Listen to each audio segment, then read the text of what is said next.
Buenas tardes de nuevo. Seguimos aquí desde Alicante en el Congreso Smart Primary.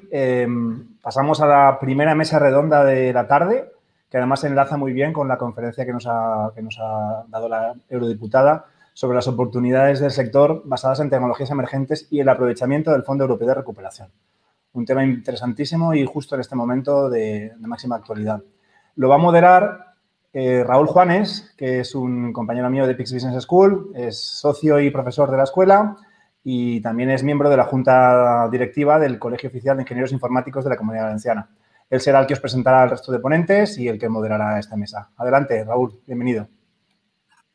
Muy buenas tardes y gracias Aristóteles Aris, compañero y amigo. Bueno, a continuación vamos a iniciar la mesa de debate sobre oportunidades del sector basado en tecnologías emergentes y el aprovechamiento del Fondo Europeo de Recuperación. El título de la misma es autoexplicativo. Considero que hay mucho interés sobre este tema, tanto más interés como dudas o incógnitas hay alrededor de la materia. Se está hablando mucho de esto, todos los días hay noticias al respecto y vamos a tratar de poner orden y foco centrado en la aplicación de las tecnologías como motor del cambio. Ese es el motivo de esta mesa. Por contextualizar la mesa, todos teníamos claros que el futuro iba a ser digital y sostenible social, económico y medioambientalmente. Pero, sin embargo, el último año nos ha elevado al mismo nivel de prioridades otros dos ejes sobre lo que debe ser el futuro. Un futuro seguro y cohesionado. Esa es la Next Generation EU, digital, sostenible, cohesionada y segura. El aprovechamiento de los fondos puede sonar por definición oportunista, pero no lo es. En realidad ya estábamos en ello. Lo que ocurre es que antes era una cuestión de competitividad, ahora es una cuestión también, en muchos casos, y lamentablemente, de supervivencia, que se traduce en que hay que ir más rápidos de lo que hemos ido hasta la fecha. Para ayudar a que sepamos cómo empezar esta carrera a una velocidad adecuada, tenemos un panel, sinceramente, de verdadero lujo y que os agradezco enormemente vuestro interés en participar. Os lo voy a presentar en base a los 4 temas que queríamos compartir en esta mesa, como hilo conductor. El primero, que será un marco general y de aplicación de los fondos para ver el mecanismo, las herramientas, el concepto de las expresiones de interés. Un segundo, que será vinculado a las acciones ya concretas y disponibles que desde la Generalitat se están canalizando vía, por ejemplo, el Instituto Valenciano de Finanzas. Un tercer bloque de prioridades y tendencias innovadoras en materia tecnológica y de aplicación para los sectores aquí presentes, estas tecnologías. Y, por último, un cuarto bloque de procedimientos y acciones para poder concentrar toda esa información y llevarlas a buen puerto. En el primero de los bloques tenemos con nosotros a Natán Díaz. Natán Díaz es socio en KPMG de la División de Estrategia y Transformación y responsable del área de sector público y fondos europeos. Tiene más de 25 años de experiencia asesorando a entidades públicas y privadas a nivel internacional, nacional, regional y local. Trabaja como asesora de las empresas en el ámbito público en aspectos relacionados con competitividad, innovación, internacionalización, así como en el desarrollo de modelos de colaboración público-privada, muy hilados con lo que vamos a ver. Una amplia experiencia en la gestión de fondos estructurales y en la obtención de financiación europea para el desarrollo de proyectos de inversión. Continuaremos con Manuel Illueca, director general del Instituto Valenciano de Finanzas. Manuel Illueca es doctor en Administración de Empresas por la Universidad Jaume I, licenciado en Ciencias Económicas y Empresariales por la Universidad de Valencia, profesor titular de Economía Financiera y Contabilidad por la UGI también, aunque actualmente está en Comisión de Servicios al estar en el IVF, y es también investigador asociado dentro del IBI, Instituto Valenciano de Investigaciones Económicas. Ha contribuido en numerosas publicaciones en cuestión de estudios económico-financieros y esto lo añado yo y no está en su currículum y espero que me permita la concesión, es una mente privilegiada de la que tenemos que estar orgullosos tenerlo como dirigente público en la Comunidad Valenciana. Continuaremos con Daniel Sáez, perdón por las confianzas, pero es que hay muchos amigos en este panel. Dani Sáez es el director de Inteligencia Estratégica y Transferencia en el ITI, Instituto Tecnológico de Informática, es ingeniero de Teleco por la Universidad Politécnica de Valencia y máster en creación de empresas TIC por la EOI. Lleva cerca de 20 años en el ITI y en su rol actual está en la misión de potenciar alianzas estratégicas y de negocio que impulsen y evolucionen la actividad de I+D+I del ITI y la puesta en valor en el mercado, muy vinculado con la transferencia tecnológica que oíamos en la ponencia anterior. Dani es miembro representativo de distintas plataformas tecnológicas muy vinculadas también a innovación europea, como la Big Data Valley Association, NESI o Planetic. A nivel autonómico, ha coordinado la creación de la Alianza de Centros de Competencias Tecnológicas Habilitadoras para la Economía de la Comunidad Valenciana, conocido por Forcibi, y también coordina el Data Cycle Hub, un punto de referencia de la región valenciana para fomentar la innovación basada en datos e inteligencia artificial. Y en el último bloque tendremos a Lourdes Soriano. Lourdes es la responsable de la Next Generation Office en Sopra Steria, ingeniera superior en telecomunicaciones por la Universidad Politécnica de Valencia, responsable de consultoría de la División Territorios Sopra Steria, labor que compagina con el liderazgo de la Next Generation Office, una unidad que ha lanzado Sopra Steria para ayudar a asesorar a clientes en materia de innovación y la potencial financiación de sus proyectos en fondos europeos. Más de 15 años de carrera en el ámbito público-privado, asesorando en materia TIC, tanto en territorio local e internacional. Sin duda, un gustazo de panel. Gracias por estar aquí con nosotros y doy la palabra a Natán Díaz. Muy buenas tardes, un placer estar aquí, Raúl, y muchísimas gracias por vuestra invitación. Es un lujo tener también estos oyentes, este nivel de oyentes. A mí me gustaría, no sé si voy a tener disponible una presentación que he pasado, pero si no, porque me gustaría que vierais algunos esquemas ilustrativos, pero si no es posible, aquí la veo. Fantástico, estupendo. ¿Me la podéis ir pasando? ¿Sería posible?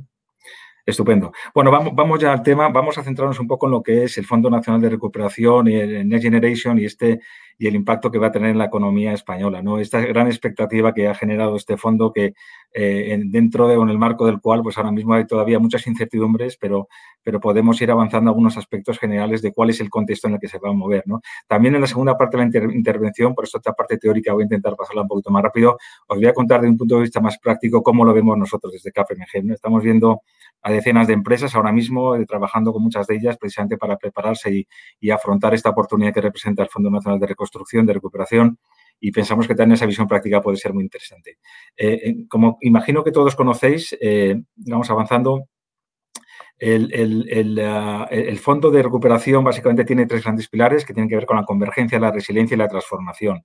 El objetivo es hacer frente a esta crisis en la que nos ha introducido fundamentalmente el COVID-19 este último año y pico y evidentemente persigue una serie de fondos, de objetivos de fondo, ¿no? Como es promocionar la cohesión económica, social y territorial de la Unión Europea, fortalecer la resiliencia económica y social dentro de este contexto de crisis y mitigar el impacto social y económico, como decía, del COVID, ¿no? Con ese gran mensaje de fondo que tiene que ver con la transformación tanto ecológica y digital, que ya venían siendo mensajes que estaban recogidos en lo que era la estrategia de la Comisión Europea, pero que de alguna forma ahora se refuerzan de forma mucho más sistemática. Sí, si avanzamos un poquito, este plan de recuperación, ¿qué supone? Este plan de recuperación supone duplicar el presupuesto europeo, que pasa a ser prácticamente de 2 billones de euros, incorporando este nuevo mecanismo denominado Next Generation, que se compone de 750.000 millones en este paquete de recuperación para el periodo 21-23. La vista en conjunto, si pasamos a la siguiente, la vista en conjunto de la oportunidad que supone este fondo es muy interesante, ¿no? Porque, como podéis ver aquí, sí, en la siguiente diapositiva podríamos verlo, no solamente estamos hablando de lo que es el mecanismo de recuperación dentro de Next Generation, ¿no? Yo creo que ahora en general todos los países, y es lógico, estamos focalizándonos en esos 140.000 millones que van a llegar a España, 72.000 de los cuales van a ser ayudas directas y 68.000 créditos, aunque ahora parece que esa parte de ayudas directas va a pasar de los 80.000 millones. No solamente tenemos que tener en cuenta que la oportunidad va más allá de lo que es puramente el Next Generation, incluso el mecanismo de recuperación, ¿no? Con esos 140 millones, como digo. Dentro del propio Next Generation tenemos programas muy relevantes, como InvestEU, por ejemplo, ReactEU, que ya han llegado efectivamente a España. ReactEU es un programa que ya ha dejado dinero, está dejando dinero en España repartido en las comunidades autónomas. InvestEU es un programa también de especial relevancia, ¿no? Y por otra parte, no olvidemos que estamos dentro del marco financiero plurianual 21-27 que comienza este año y, por tanto, también dentro de este marco de financiación periódico de la Comisión, estamos cerrando el periodo 14-20 ahora, seguimos teniendo una gran cantidad de oportunidades en programas que van a duplicar prácticamente su presupuesto. Por tanto, en términos de oportunidad para financiar proyectos, de tecnología, de innovación, miremos a lo que va a venir a España y se va a gestionar desde España, pero también tengamos una mirada atenta a lo que se va a gestionar desde Europa, ¿no? Yo creo que la mayoría de ustedes lo conocen, pero es importante mantener esta visión holística en términos de oportunidad. Nos parece especialmente relevante. Si avanzamos un poquito, bueno, detallamos aquí, aunque seguramente lo conocerán un poco, los aspectos en los cuales se centra el plan de recuperación, que como decíamos, bueno, pues este debe ser objeto de un desarrollo en un plan nacional por parte de cada uno de los Estados miembros. En el caso español hablábamos de esos 140.000 millones, de los cuales 70 a 80.000 al final prácticamente serán ayudas directas durante los años 21, 22 y 23, porque así lo ha decidido el gobierno español, mientras que los créditos, esos 68.000 millones, vendrán en el 24, 25, 26, si es que así se lo solicitamos expresamente a la Comisión Europea, ¿no? Este plan de recuperación debe aprobarse, como imagino que saben, antes del 30 de abril por parte de la Comisión. El gobierno español ya presentó un borrador de este plan en el mes de octubre y ahora, bueno, diversos ministerios y el propio gobierno pues está perfilando ese plan para presentarlo para su definitiva aprobación en esa fecha que ha marcado la Comisión del 30 de abril, ¿no? Es importante destacar que no estamos hablando de un fondo habitual, que no son fondos estructurales, este fondo de recuperación tiene unas características diferentes, ¿no? No precisan cofinanciación pública, como es el caso de los fondos estructurales, y la forma de gestión pues es una forma de gestión diferente a la que se ha venido utilizando tradicionalmente, ¿no? Estamos todavía pendientes de algún reglamento por parte de la Comisión que matice. Precisamente ayer se publicó una modificación que pensamos que ya es el reglamento definitivo, pero vamos, acaba de salir, como les digo, ayer mismo, y este reglamento tiene que marcar los grandes criterios de funcionamiento, de actuación del fondo, ¿no? O sea, cuáles van a ser el modelo de gestión y a partir del cual, bueno, pues el propio gobierno español tiene que hacer esa gestión, ¿no? Internamente. Una vez más, es importante destacar, estos van a ser fondos europeos y, por tanto, la Comisión va a ser muy estricta en términos de gestión. Igual que en los fondos estructurales, hay un modelo muy estricto que supone que tanto la gestión, el seguimiento, control, gestión, evaluación y la verificación y control financiero final son muy estrictos. Pensamos que aquí ese modelo se va a extrapolar incluso en la parte de justificación o verificación económica, van a ser especialmente exigentes, ¿no? Bueno, y aquí poníamos, o quería ilustrar un poco los grandes pilares, ¿no? Digitalización, investigación e innovación. Esto que yo creo que afecta a todos los que están presentes en la reunión. Transición ecológica, sanidad, transporte sostenible, educación, gobierno, unidad de mercado, fiscalidad y empleo. Al final es un plan muy amplio que va a tocar prácticamente pues todos los elementos, todos los criterios que van a fomentar o generar esa transformación de la economía española, que es el fin último del mismo, ¿no? Si avanzamos un poquito, me gustaría también hacer una aproximación a lo que sería o una visión de lo que sería la posible distribución de los fondos en el caso español, ¿no? En el caso de España, bueno, pues como les decía antes, España ya presentó un documento del gobierno español denominado España Puede, que ya conocerán perfectamente, que se basaba en 4 directrices, ¿no? España Verde, España Digital, España sin brecha de género y España cohesionada e inclusiva.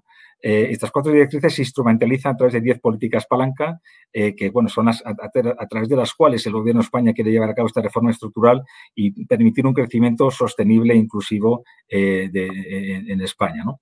Este plan se divide, si pasamos a la siguiente slide, se divide en una serie como decía, de políticas palanca, ¿no? Y ahí hemos intentado dar una visión de estas políticas palanca, cómo se organizan, cómo se estructuran y cuáles son los volúmenes que van a ser aplicadas a cada una de ellas, ¿no? Se ve que claramente pues, la mayoría de la inversión se focaliza en la parte de modernización y digitalización del tejido industrial y de la pyme. Hay una parte muy importante. La parte de educación y conocimiento también recibe una cuantía muy importante. La parte de ciencia e innovación también. Y la agenda urbana y rural, pues prácticamente otros 11.000, 12.000 millones. Este es un reparto muy previo. Pensamos que, evidentemente, una vez que se elabore el plan final, este borrador definitivo que se va a enviar a Bruselas, pueden modificarse las cifras que aparecen en este plan, pero significativamente es como van a quedar, ¿no? Si avanzamos un poquito, me gustaría, y más allá de este marco más teórico, ¿no? de cómo va, de cuál es la estructura de ese plan, cómo se va, me gustaría relatar un poquito ya el detalle, ¿no? Porque yo creo que hay grandes dudas en relación a cómo se va a ejecutar el plan, cuáles van a ser los mecanismos, cuándo se van a empezar a ejecutar las medidas que recoge el plan. Y aquí creo que sí es importante, bueno, hacer mención un poco pues, a los instrumentos que vamos viendo que está poniendo en marcha ahora mismo el gobierno de España. Me gustaría mencionar en primer lugar que, como saben, saben, gran parte del plan se va a gestionar también por parte de las comunidades autónomas. Hemos podido leer todos en la prensa estas últimas semanas, bueno, pues esas negociaciones que se están manteniendo entre el Gobierno central y comunidades autónomas para acabar en el reparto, en cuál va a ser la gestión de unos y otros de este Plan Nacional de Reconstrucción. Siempre teniendo en cuenta que va a ser el Gobierno central que mantenga, digamos, la directriz estratégica o que marque las directrices estratégicas de ejecución, ¿no? A diferencia de los fondos estructurales, nos encontramos ante un fondo que llega para ser gestionado por el Gobierno. Es un fondo nacional, no tiene ese enfoque regional como tienen los fondos estructurales y, por lo tanto, aquí sí que el Gobierno, en ese sentido, está marcando una clara directriz de que va a ser el Gobierno central, a través de los ministerios y diversas agencias, los que van a marcar cuáles son los criterios estratégicos de gasto, ¿no? Más allá de eso, las comunidades autónomas o las regiones tendrán una parte importante en lo que es la ejecución del plan, ¿no? Ejecución que, por otra parte, es algo que yo creo que todos conocen, bueno, pues va a ser un esfuerzo titánico por parte de la Administración, ¿no? Porque ejecutar al año, durante los próximos 3 años, prácticamente entre 26.000, 30 y tantos mil millones de euros, incorporamos también otros fondos europeos, pues va a ser realmente complicado. Venimos de una dinámica en la que la ejecución de fondos estructurales en España pues supone entre 1.000 y 2.000 millones el año que realmente hemos hecho mucha ejecución y, por tanto, significa multiplicar por 10 o por 15 pues con este esfuerzo de ejecución a través de convocatorias competitivas, a través de licitaciones de lo que va a ser este Plan Nacional de Recuperación. Bueno, como comentaba hasta ahora, ¿cuál es el efecto práctico en este momento, ¿no? ¿Cómo está la situación en este momento, más allá de este marco normativo que establece este reglamento que está recién publicado de la Comisión, ese Real Decreto Ley que también todos conocerán, 36/2020, en el que el Gobierno pues, establece una estructura, un modelo de gestión y de estructura de coordinación en relación a cuál será el plan, incluyendo figuras pues, como los PERTE, ¿no? O poniendo de encima de la mesa también la figura de las empresas mixtas o reavivando la figura también de las agencias públicas, ¿no? Creando instrumentos para gestionar de forma más adecuada este plan. Ahora mismo nos encontramos en la siguiente situación. Estamos todos expectantes en la puesta en marcha de los mecanismos de ejecución del plan, mecanismos que, como recogemos un poco en esta diapositiva, pensamos que van a ser, pues evidentemente, los que jurídicamente o se articularán jurídicamente a través de bien la ley de subvenciones, con convocatorias competitivas, bien la ley de contratos de las administraciones públicas, licitaciones, ¿no? Mayormente ley de subvenciones, convocatorias competitivas que pueden ser restringidas en algunos casos. También no descartamos, y así nos lo están comentando desde el propio Gobierno, que hay posibilidad de que haya cierta parte del Plan Nacional que se articula a través de ayudas directas, pero bueno, ahí tenemos también limitaciones por la normativa europea. En cualquier caso, el proceso ahora mismo no ha empezado. ¿Qué habrán visto ya en el publicadas? Pues las famosas manifestaciones de interés, ¿no? Las manifestaciones de interés, que son son un instrumento, el mecanismo que han elegido los ministerios para ir avanzando en lo que es pues eso, la captación de información de cara a la configuración de esas convocatorias competitivas. Estas manifestaciones de interés no tienen o no son vinculantes en ningún caso, lo especifican expresamente los ministerios de Gobierno en las propias páginas web, y así nos decía el otro día Manuel de la Rocha, con la que tuvimos la oportunidad de compartir un webinar, lo dejaba claro. Estas manifestaciones de interés no son la forma de acceso a los fondos. Saldrán los instrumentos, insistía mucho en que esos instrumentos evidentemente se guiarán por los criterios de transparencia y concurrencia, como no puede ser de otra forma. Estas manifestaciones de interés, de las cuales, si no recuerdo mal, se han publicado 8, aunque estamos día a día pendientes de ver si hay nuevas manifestaciones que salgan de los diversos ministerios. Estas manifestaciones tocan temas críticos, yo creo que ya estarán pendientes, se habrán visto o conocerán prácticamente todas, como hidrógeno, estamos hablando de industria, cohesión territorial, o sea, aquellos aspectos que claramente van a ser parte fundamental del plan. Y lo que está intentando básicamente el Gobierno es recopilar información para, a partir de ahí, enfocar después lo que van a ser las convocatorias competitivas. Natán, disculpa, un minuto sí. Y cerramos. Gracias. Sí, cierro ya. Básicamente, el mensaje que quería dar para finalizar es que todavía existen elementos de incertidumbre, todavía existen aspectos que hay que concretar para dar pues realmente carta naturaleza a lo que va a ser las oportunidades, y estamos todos muy expectantes, empresas, instituciones públicas y privadas, y deseosos de que esto arranque.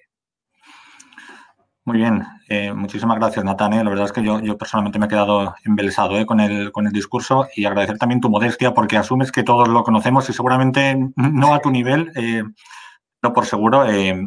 Ha sido muy clarificador. Es verdad que seguro que se han quedado temas en el tintero. Sí.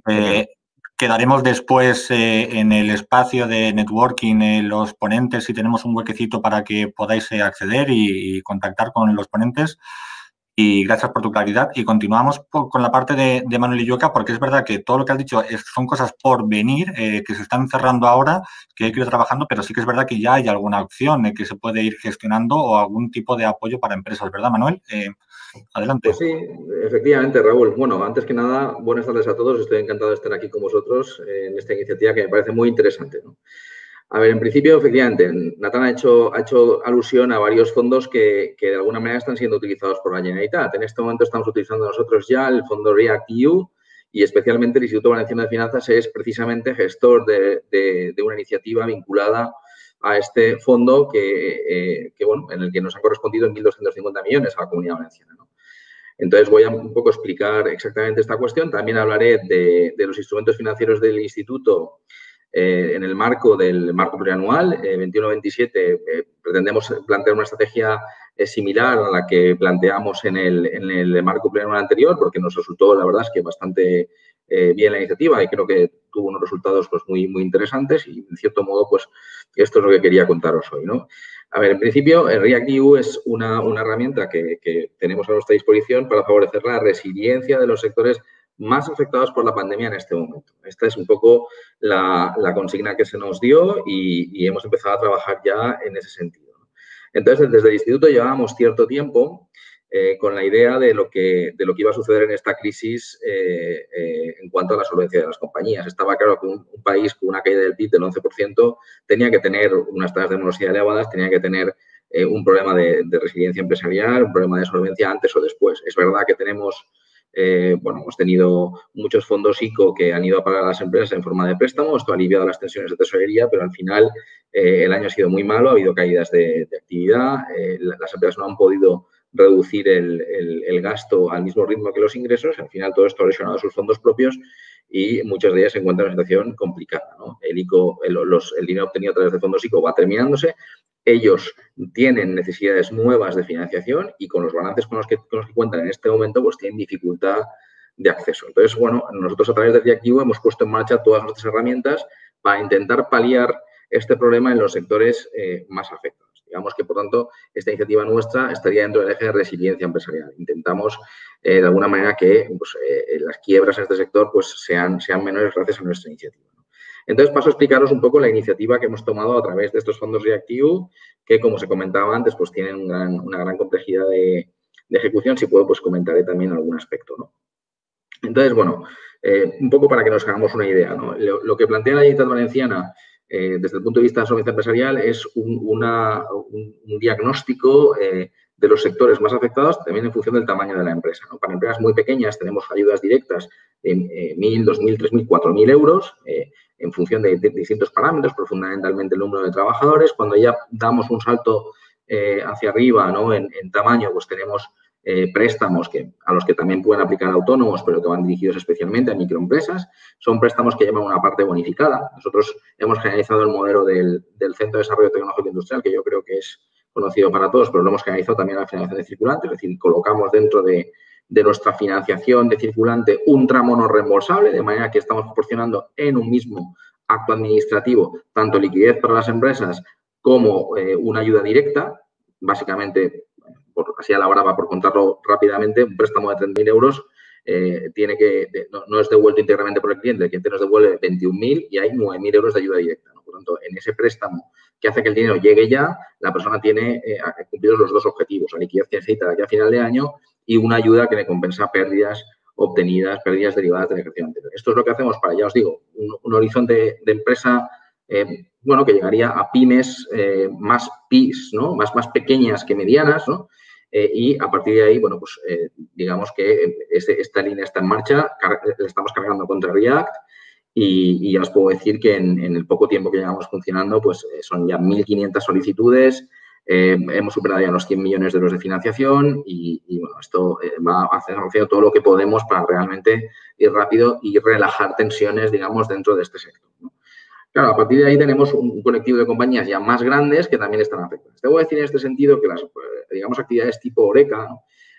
Bueno, vienen de una etapa positiva, es decir, aquí ha habido un fuerte desapalancamiento de balances en el periodo posterior a la anterior crisis, la crisis financiera, y es verdad que la Comunidad Valenciana, por ejemplo, ha ido batiendo récords en términos turísticos, ¿no?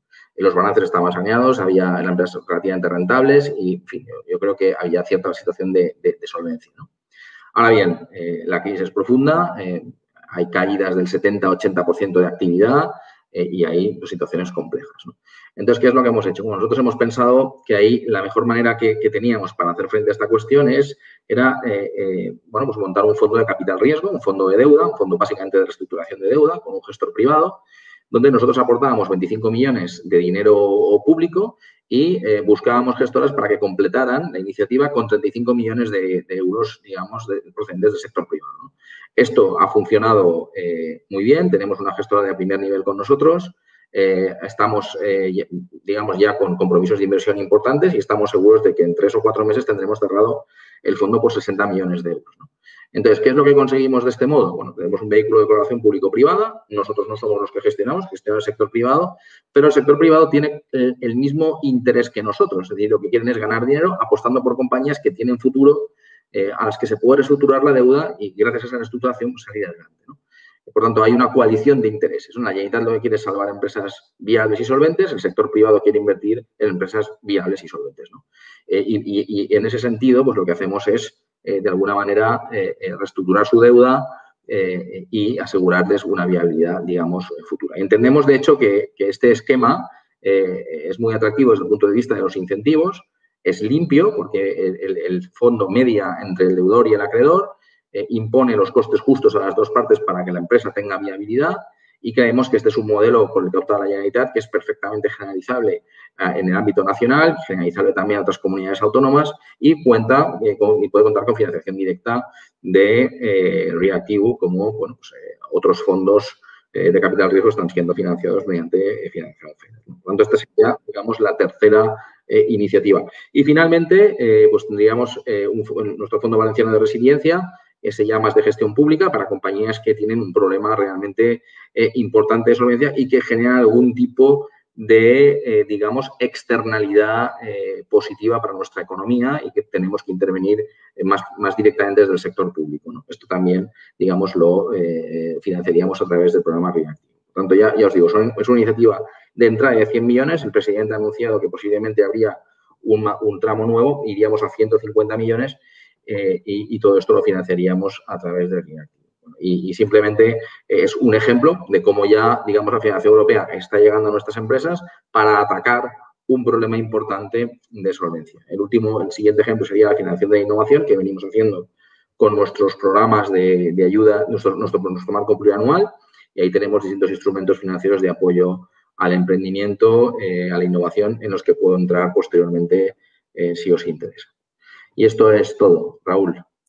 Muy bien, muy bien. Muchísimas gracias, Manuel, por el discurso y por todo lo que estáis haciendo, desde el IVF y la Generalitat y por esa misión social y relacional y con una gran lógica que os animo a todos a que estéis al tanto de este tipo de noticias, que visitéis la web del IVF para conocer también los instrumentos que están gestionando y contactéis con ellos porque efectivamente ya hay vías de búsqueda de solvencia, de generación de liquidez y tenemos fondos que llegarán, pero tenemos acciones para actuar ya y el IVF es un claro ejemplo de ello. Gracias. Gracias y por encontrar un hueco en tu complicadísima agenda que me consta lo difícil que es y con todo lo que estáis haciendo en este periodo. Digamos que en este primer bloque que hemos visto el qué y el cómo, ¿no? Los fondos, cómo vendrán, cómo se podrán gestionar, qué se está haciendo, qué plazos tenemos y cómo se podrá acceder a ellos. Pero ahora nos viene una segunda parte que es el qué, y qué se puede hacer con ellos. Hemos hablado de ese concepto de digital, sostenible, resiliente, seguro, cohesionado, pero todo esto, y a día de hoy más que nunca, viene apalancado por el concepto de la tecnología, la informática, las telecomunicaciones, Y en este punto queríamos entrar a ver qué está ocurriendo a nivel internacional e incluso a nivel local en los ámbitos de innovación. Para ello, damos paso a Daniel Sáez para que nos cuente y nos dé un repaso desde su visión desde el ITI, cuáles son los punteros tecnológicos y las directrices que se están marcando para innovar en empresas de este sector. Dani, todo tuyo. Muchas gracias, Raúl. Efectivamente, pues voy a intentar hacer un recorrido rápido porque el sector es muy amplio de los retos a los cuales se enfrenta el sector primario y algunas de las tendencias o tecnologías que ya se están empleando para resolver estos retos, ¿no? Yendo de lo más global a lo más concreto, los retos vienen identificados en el sector principalmente por las grandes macro tendencias sociales, ¿no? Por ejemplo, la concentración de la población en ciudades, lo que nos provoca un despoblamiento rural, abandono de los campos, erosión, incremento de la población mundial con una necesidad creciente de alimentos, pérdida de biodiversidad, escasez de agua, etcétera. Entonces, estos grandes retos marcan unas dificultades que hacen que el sector primario tenga necesidad de evolucionar. Son retos complejos, muchos de ellos tienen intereses contrapuestos y, por tanto, hay que buscar una sostenibilidad que con las tecnologías, pues, podemos intentar conseguir. Por ejemplo, los pequeños y medianos agricultores son los que sostienen la población en las zonas rurales, pero sus explotaciones no son las más eficientes, o bien porque no han implantado las tecnologías o no tienen acceso a los recursos, por ejemplo, el agua. Por tanto, hay que buscar una solución que nos permita mantener esas explotaciones, esos titulares de explotación, pero a la vez dotarlos de tecnologías y de herramientas que permitan ser más competitivos y generar alimentos de mayor calidad. En esta línea, entrando ya en materia, pues las tecnologías emergentes, como llamabais, o tecnologías habilitadoras, pues nos abren un enorme campo de evolución en la economía y en la sociedad, por ejemplo, en la profesionalización del sector, la creación de nuevos productos, nuevos servicios o nuevos modelos de negocio dentro de los sectores productivos. Por ejemplo, normalmente las tecnologías habilitadoras son una combinación de tecnologías o de innovaciones físicas e innovaciones digitales y se agrupan en 7 grandes líneas. Podemos hablar, luego veremos algún ejemplo, podemos hablar de micro y nanoelectrónica y fotónica, donde aparecen todos los sensores, actuadores que nos permiten captar información de campo, planta, animales, personas y, por tanto, monitorizar su evolución. En materiales avanzados que nos permiten conseguir materiales pues más resistentes o más reciclables, por ejemplo, tecnologías industriales avanzadas, hablando de tecnologías robóticas, gestiones de almacén, etcétera. En cuarto lugar, pues tecnologías de ciencias de la vida o biotecnología con tecnologías ómicas o de selección de especies que nos permiten conseguir cultivos más resistentes o biosensores, por ejemplo. Ciberconectividad, que nos permiten conectar distintos dispositivos dentro de una explotación, personas, máquinas, etcétera, para intercambiar información entre ellos. Se abre aquí el abanico para tecnologías de Internet de las cosas, 5G, sistemas ciberfísicos, interacción hombre-máquina. Siguiendo ya la sexta tecnología habilitadora serían la que cubre inteligencia artificial y computación, que nos permite que las máquinas puedan aprender de un conjunto histórico de evidencias y a partir de ahí poder actuar de forma autónoma o ayudar a la toma de decisión. Y por último, la ciberseguridad. En un mundo digitalizado al 100% o cada vez más digitalizado, pues la información que se intercambia entre los distintos elementos, distintos agentes de los sectores, aunque sea el sector primario, también puede ser información confidencial, información crítica que es necesario proteger. En la aplicación de todas estas tecnologías habilitadoras hicimos un pequeño ejercicio hace unos meses en la Comunidad Valenciana, un poco bajando a nivel regional, y vimos cuáles eran los retos que mejor resolvían estas tecnologías habilitadoras o qué tecnologías habilitadoras eran más demandadas por el entorno de agricultura y medio ambiente. Los 4 retos identificados fueron recuperación y revitalización de las zonas rurales valencianas, producción de alimentos suficiente, sostenible e inclusiva, disponibilidad de agua para todos y reducción y control de incendios forestales, que son preocupaciones importantes en la Comunidad Valenciana. Vimos que la inteligencia artificial y computación y ciberconectividad, seguida de micro y tecnologías son las líneas de tecnologías habilitadoras más relevantes, ¿no? Entonces, se observa una tendencia dentro de estas tecnologías habilitadoras hacia las tecnologías basadas en datos, que son las que están produciendo unas disrupciones a corto y medio plazo más importantes, y que en cualquier sector la explotación de datos es clave para conseguir mejorar la toma de decisiones, optimizar rendimientos, eficiencia, retorno económico, etcétera. En este sentido, en ITI, nuestro principal foco de trabajo son las tecnologías habilitadoras en torno al ciclo del dato, desde la captura del dato, la comunicación, el almacenamiento distribuido y la trazabilidad mediante blockchain, por ejemplo, y la analítica del dato utilizando distintas tecnologías, ¿de acuerdo? Entonces, yendo ya hacia un ámbito mucho más concreto, me gustaría, si puede entrar un vídeo y ver algunos de los ejemplos, y los voy comentando porque no tenemos mucho más tiempo. Por ejemplo, estamos pasando de una agricultura súper tradicional a, en pocos años, en 2 generaciones, una agricultura con vehículos autónomos, por ejemplo, robots que ayudan en la recolección. En ese caso, no sé qué fruta era, pero en este caso son fresas, por ejemplo. Son dispositivos que están ya en plena producción y testados. En este caso, serían robots para la eliminación de malas hierbas o para la aplicación selectiva y muy precisa de en este caso, herbicidas.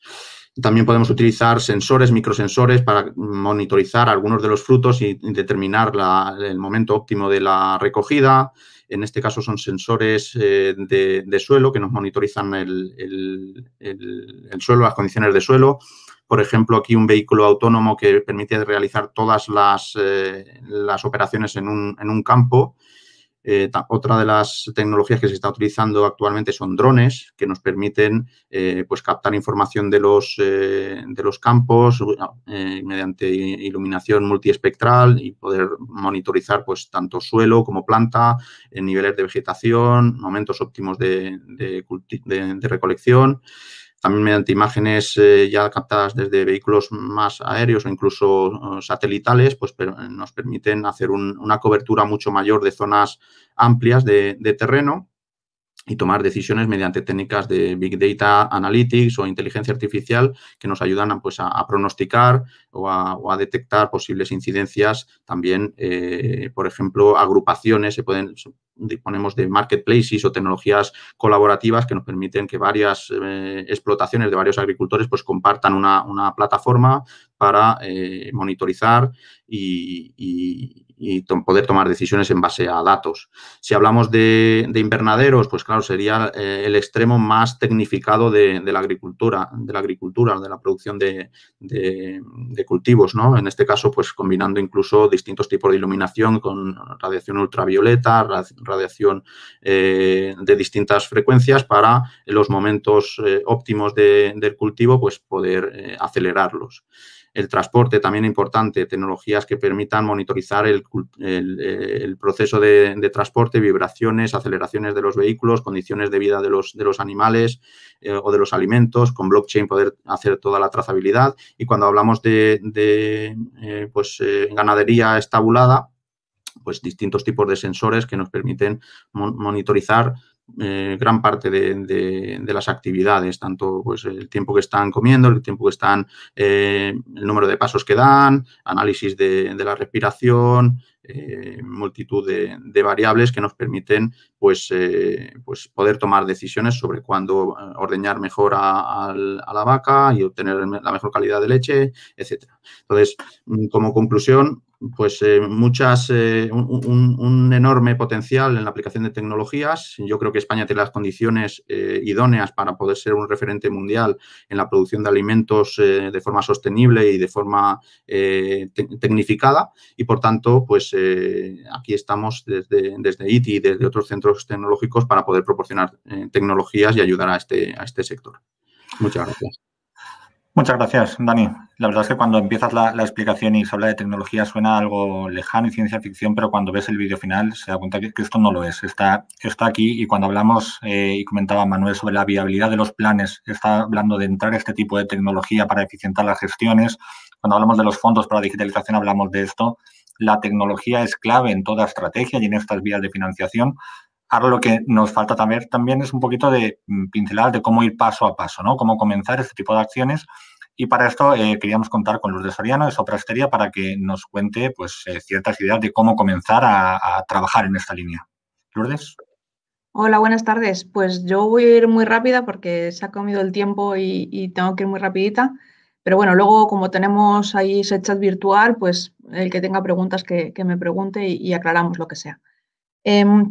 Por un lado, ya ha comentado Natán al principio, existen esas manifestaciones de interés que ha lanzado los ministerios, de las cuales ahora mismo hay 6 abiertas y se prevé que salga alguna más centrada en grandes proyectos digitales, ¿vale? Que es algo que deberíamos monitorizar para saber qué se va a mover en cuanto a grandes proyectos, proyectos PERTE, proyectos tractores. Las administraciones públicas a nivel de comunidad autónoma también están haciendo un esfuerzo muy grande en definir esos proyectos tractores y también es otra fuente de información de saber qué tipo de proyectos van a salir, ¿vale? Pero además de todo esto, si yo soy una empresa que no es demasiado grande, pues debería también prestar atención a esas convocatorias directas de ayuda de las que hablaba Manuel, ¿vale?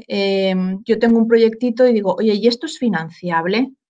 Bueno, pues ¿qué características tiene que tener un proyecto para que sea subvencionable, para que sea elegible para estos fondos? Bueno, además de los requisitos que tienen que cumplir específicamente en cada una de las convocatorias, pues los proyectos deben ser transformadores e innovadores, ¿vale? Deben estar alineados con las prioridades del plan de recuperación y resiliencia, es decir, tienen que intervenir en esa parte de transformación ecológica, de transición digital.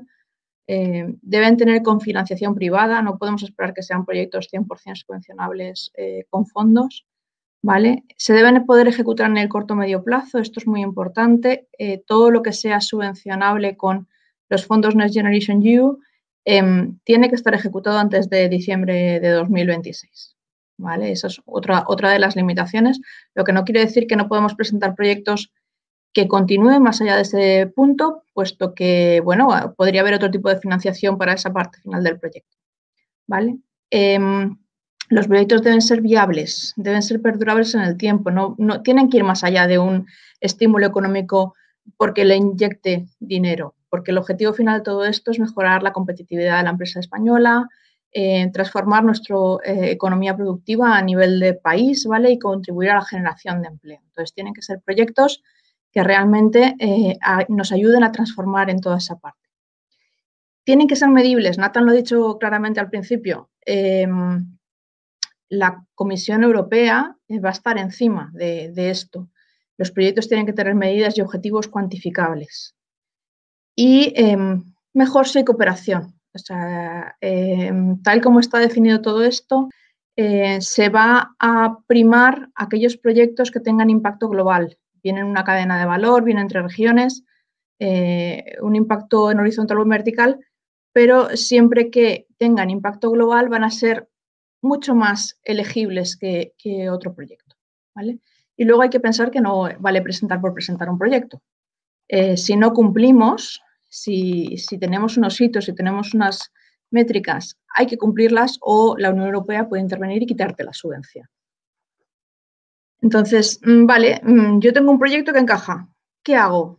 ¿Qué me van a pedir? Bueno, tienes que estar al corriente de pagos con Hacienda, con la Seguridad Social, ¿vale? Y te van a pedir memorias económicas, te van a pedir una planificación y un detalle de la ejecución del proyecto y una memoria técnica, un plan, ¿vale? En el que tendrás que dar la descripción y la justificación de tu proyecto, qué necesidades cubres, cuál es tu situación inicial a partir de la cual vas a valorar el impacto, qué retos va a tener ese proyecto, cómo encaja con las prioridades de la Unión Europea, cómo se inscriben esas prioridades, qué grupos son los beneficiarios, ¿vale? Hay que identificar bien los actores, tanto públicos como privados, quién lidera el proyecto, quién lo monitoriza, quién lo evalúa.